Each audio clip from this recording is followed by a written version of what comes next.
जिसमें सब गड्ढे वाली सड़कें थी।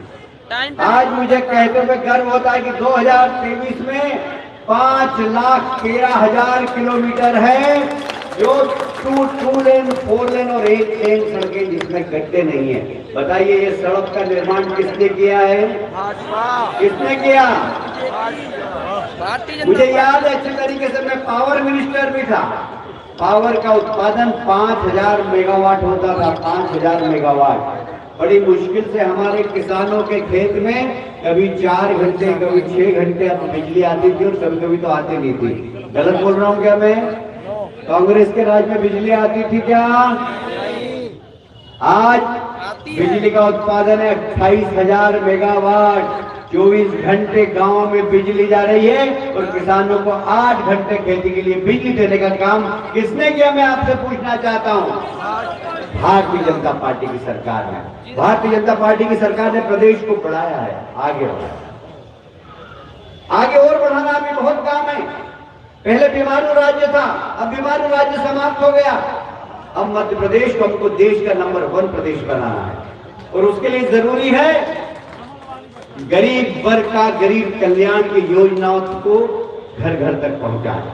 मुझे याद आता है 2014 में पहली बार जब देश के प्रधानमंत्री नरेंद्र मोदी जी को इस देश की जनता ने आशीर्वाद दिया था, वो सेंट्रल हॉल में गए, उनका पहला भाषण, उन्होंने कहा था कि मेरी सरकार गरीबों की गरीबी दूर करेगी, मेरी सरकार महिलाओं के सशक्तिकरण के लिए काम करेगी, मेरी सरकार पिछड़े वर्ग को सशक्त बनाएगी, मेरी सरकार बेरोजगार नौजवानों को रोजगार देगी, मेरी सरकार शिक्षा का स्तर ऊपर उठाएगी, मेरी सरकार भारत और भारतीय संस्कृति की रक्षा करेगी।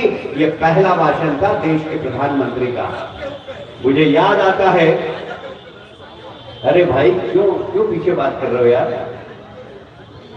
क्यों बात कर रहे हो पीछे?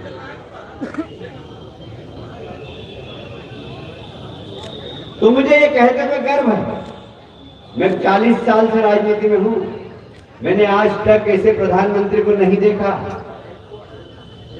जो धोती पहनकर जाते हैं, हाथ में जल का लोटा रहता है, गंगा जी में डुबकी लगाते हैं, गंगा जल लेते हैं, त्रिगुटी लगाते हैं, तिलक, गंगा जल लेकर सीधे बाबा विश्वनाथ के मंदिर पर जाकर गंगा जल चढ़ाते हैं। क्या आपने ऐसा देश का एक भी प्रधानमंत्री देखा है क्या?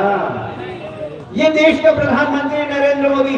पहले जितने भी मेहमान विदेशी आते थे, लोग ताजमहल दिखाने ले जाते थे। हमारे देश के प्रधानमंत्री जापान का राष्ट्रपति हो या प्रधानमंत्री जर्मनी का नेता हो, गंगा जी की आरती करवाते बनारस में। ये भारतीय जनता पार्टी के प्रधानमंत्री की पहचान है। भारतीय संस्कृति और संस्कार की बात करने वाले देश के प्रधानमंत्री है। मुझे कहते हुए बहुत गर्व है। मैं आपसे पूछना चाहता हूं, देश में आज की तारीख में कोई नरेंद्र मोदी जी जैसा नेता है क्या? कोई उनकी बराबरी कर सकता है क्या? कोई उनको हरा सकता है क्या? ये कांग्रेस को भी मालूम है। तो कांग्रेस ने क्या किया? गठबंधन कर लिया उन सब लोगों से जिनसे आपस में वैचारिक संबंध नहीं है। आपको शायद पता हो या नहीं पता हो, मैं बंगाल का प्रभारी था। वहां पर टीएमसी की सरकार, वहां कांग्रेस भी लड़ती है टीएमसी से, कम्युनिस्ट पार्टी भी टीएमसी से लड़ती है, भारतीय जनता पार्टी भी टीएमसी से लड़ती है। भारतीय जनता पार्टी के 6 साल में 400 कार्यकर्ताओं की हत्या कर दी। 6 साल के अंदर कांग्रेस के 100 कार्यकर्ताओं की हत्या की। 6 साल के अंदर 85 सीपीएम के कार्यकर्ताओं की हत्या की टीएमसी के गुंडों ने। वहां आपस में संघर्ष करते हैं। और ममता जी जब दिल्ली आती है तो एक तरफ कांग्रेस हाथ पकड़ता है, एक तरफ कम्युनिस्ट पार्टी हाथ पकड़ती है। मैंने पूछा भैया क्या बात है, बंगाल में तो लड़ रहे हो, दिल्ली में हाथ मिला रहे हो? बोले मोदी जी को हराना। अरे भाई मोदी जी को हराना है तो अपने कार्यकर्ताओं की हत्या करने वालों से हाथ मिला रहे हो? अरे ये केजरीवाल दिल्ली में पानी पी पी के रोज कांग्रेस को गाली देते हैं, पंजाब में पानी पी के कांग्रेस को गाली देते हैं, और दिल्ली में मोदी जी को हटाने के नाम पर कांग्रेस से हाथ मिलाते हैं। क्यों भाई केजरीवाल जी? मोदी जी को हराना। अरे भाई मोदी जी ने ऐसा क्या पाप किया? मुझे एक घटना याद आती है। अभी